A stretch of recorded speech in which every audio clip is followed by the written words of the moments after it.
Assalamualaikum warahmatullahi wabarakatuh. Bismillahirrahmanirrahim. Alhamdulillahi rabbil alamin. Wabihi nasta'inu ala umurid dunya waddin.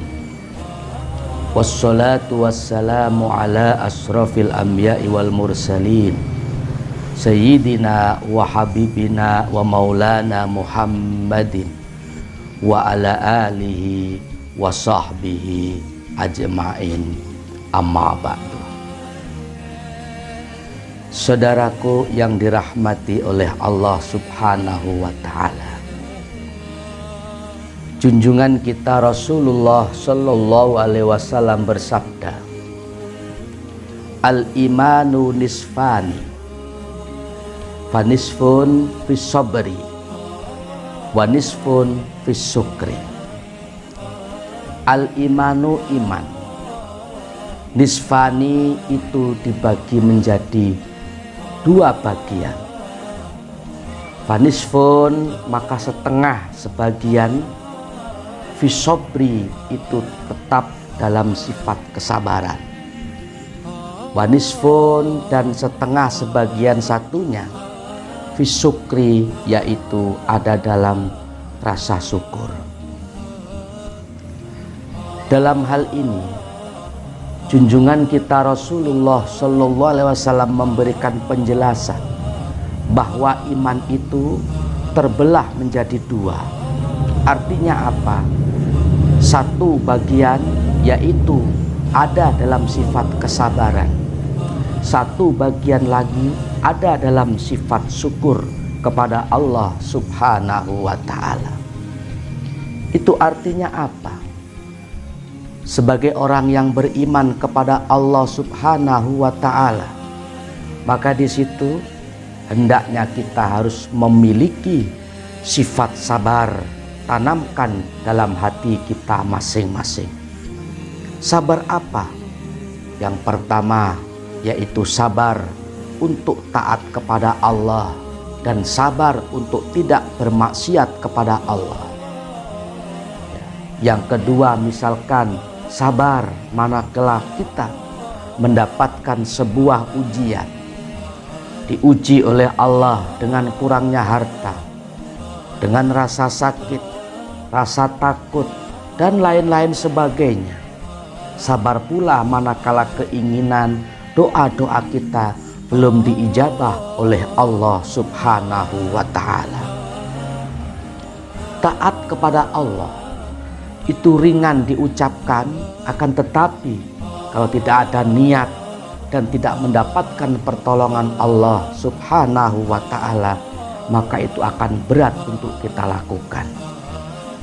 Sholat misalkan kelihatannya sederhana, tetapi kalau tidak betul-betul niat, itu akan berat kita laksanakan.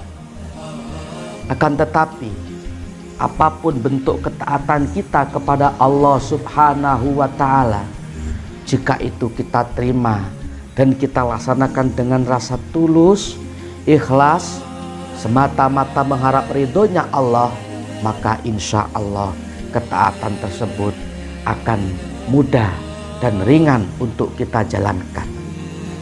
Akan tetapi sebaliknya, jika ketaatan tadi tidak dibarengi dengan niat yang ikhlas, yang tulus, semata-mata mengharap ridho Allah, maka akan berat untuk kita jalankan. Dan perlu kita ketahui bahwasanya ketaatan-ketaatan yang kita lakukan, kebaikan-kebaikan yang kita lakukan, itu hakikatnya manfaatnya kembali untuk diri kita masing-masing, kembali untuk siapapun yang melakukannya. Begitupun sebaliknya, kemaksiatan, kemungkaran yang kita tumpuk-tumpuk, kita lakukan dalam kehidupan sehari-hari, itu hakikatnya, kerugiannya, mafsadatnya kembali kepada diri kita masing-masing. Seberapapun ketaatan kita kepada Allah, atau mungkin semua makhluk ini taat kepada Allah, Subhanahu wa ta'ala, itu tidak akan menambah keagungan kerajaan Allah sedikit pun.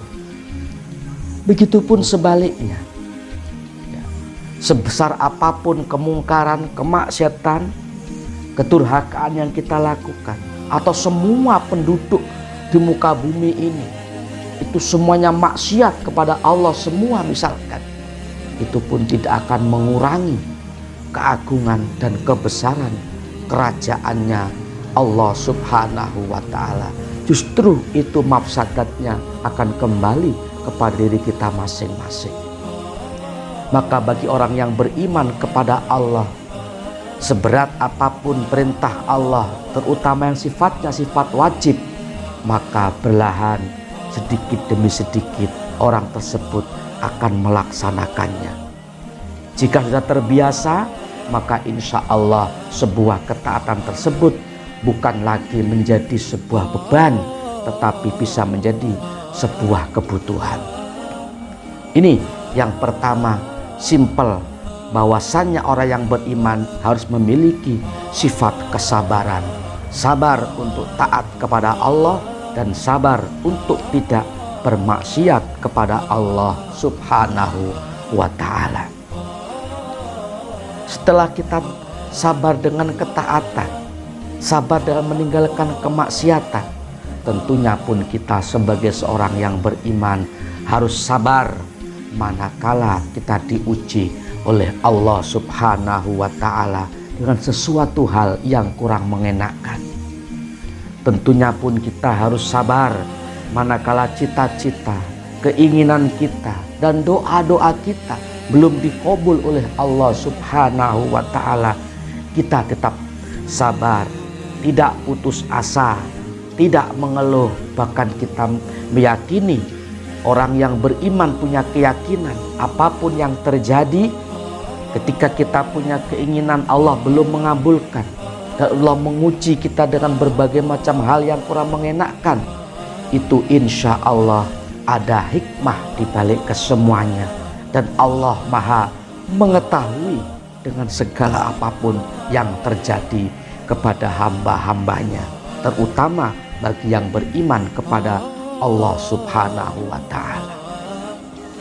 Ini yang pertama, keimanan yaitu dilandasi harus dengan sebuah kesabaran. Kemudian yang kedua, sebagian daripada iman itu ada dalam rasa syukur. Itu artinya apa?